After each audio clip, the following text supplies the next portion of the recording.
Hi learners!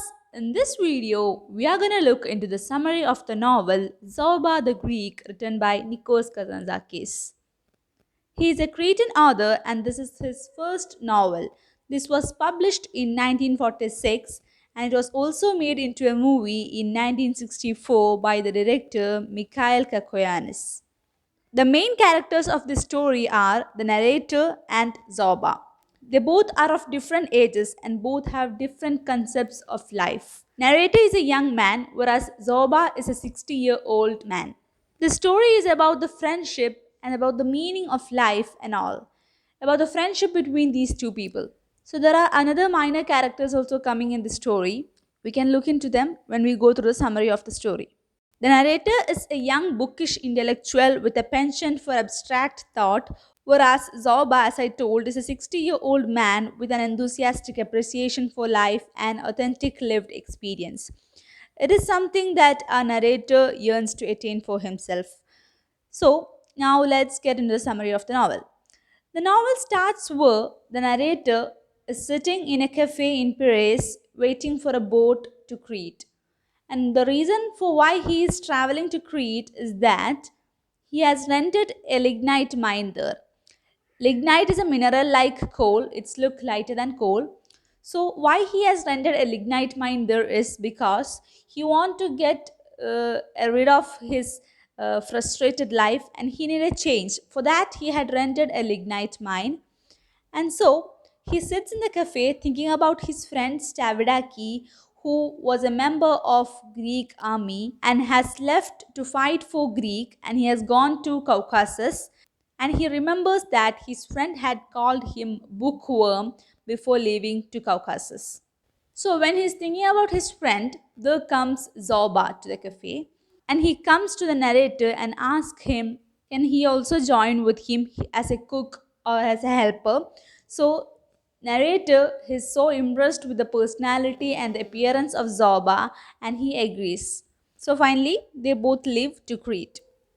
In Crete, the narrator and Zorba first stay at the inn of Madame Hortense, who is a French woman and she's a little older.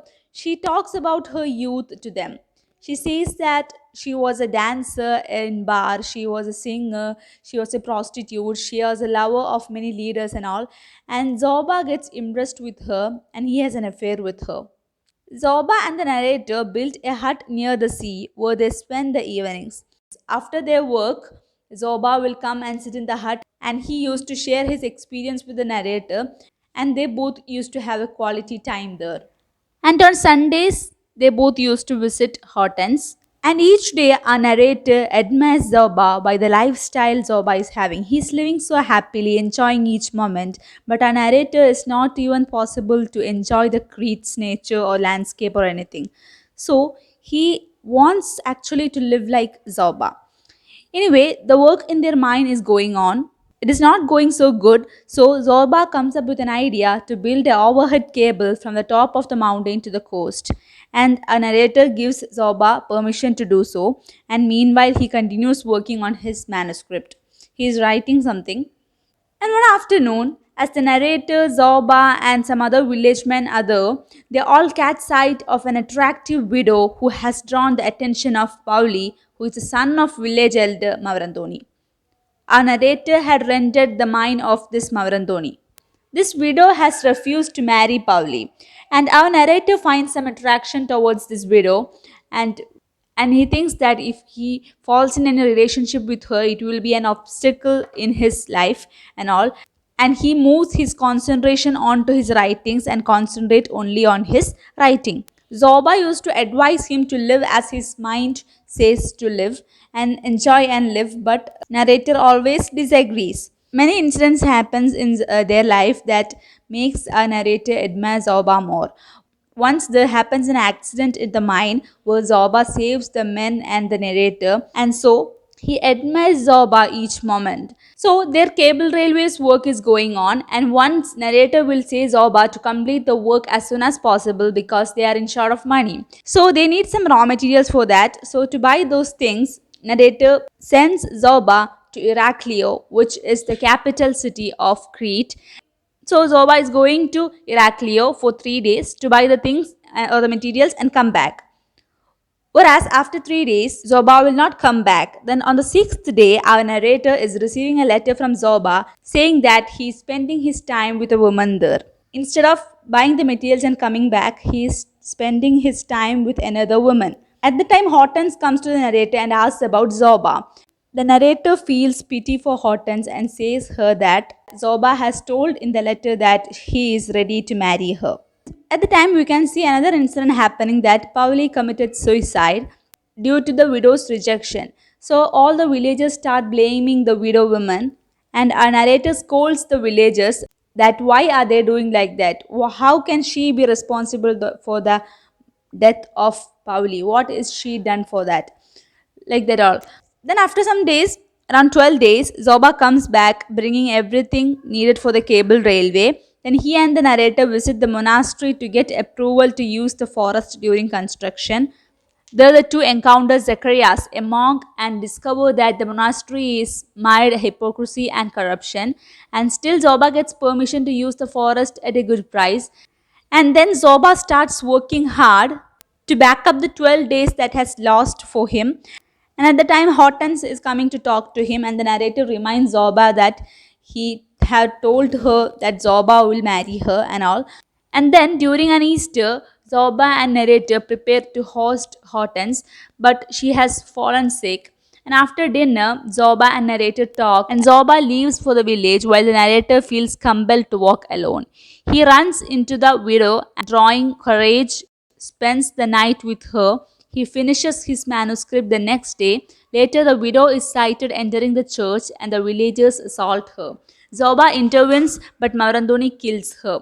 Saddened, the narrator and Zoba retreat to their hut. The narrator and Zoba visit Hortense and see that her condition has worsened. Then she dies, and after her death, we can see the villagers looting her house. So the villagers are getting a negative image in this novel. Then, after several days, Zacharias, the monk, returns after burning down the monastery as Zoba had suggested, and he dies on the beach shortly after. The narrator and Zoba inaugurate the cable railway the next day, inviting the villagers. The monks arrive, speaking of a miracle in finding Zacharias dead in the chapel, killed by the Virgin for set fire to the monastery.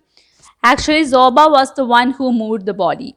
And then Zoba tests the cable railway, which ends in a disaster. The villagers and workmen flee, leaving Zoba and the narrator to eat and talk alone. Then, what our narrator does is that, far from being angry, he asks Zoba to teach him how to dance. He feels satisfied by the experience despite its failure. The narrator feels a premonition after receiving a letter from Stavridaki, but he ignores it. The narrator leaves Crete a few days later, saying goodbye to Zoba. When he arrives in Heraclio, he receives word that his friend Stavridaki has died. Then 5 years pass, in which the narrator occasionally receives letters from Zoba, and Zoba has continued traveling and finally remarries in Serbia. He asks the narrator to come see a beautiful stone, and while the narrator is tempted, he does not go. The narrator keeps Zoba and Stavridaki in his thoughts. One day, the narrator feels another premonition that compels him to write about his experience with Zoba, and he starts to write. And when he finishes it, a letter arrives and reveals that Zoba has died and left his sanduri to the narrator. Sanduri is a musical instrument. So Zoba has left it to the narrator and passed away. So we can see a beautiful friendship between Zoba and the narrator in this story, and the attitude we have to have towards our life. So it's a wonderful novel. It makes us think a lot. So that's all about the summary of this novel. I hope this video was useful for you. If it was, please consider subscribing. That's all. Thank you for watching.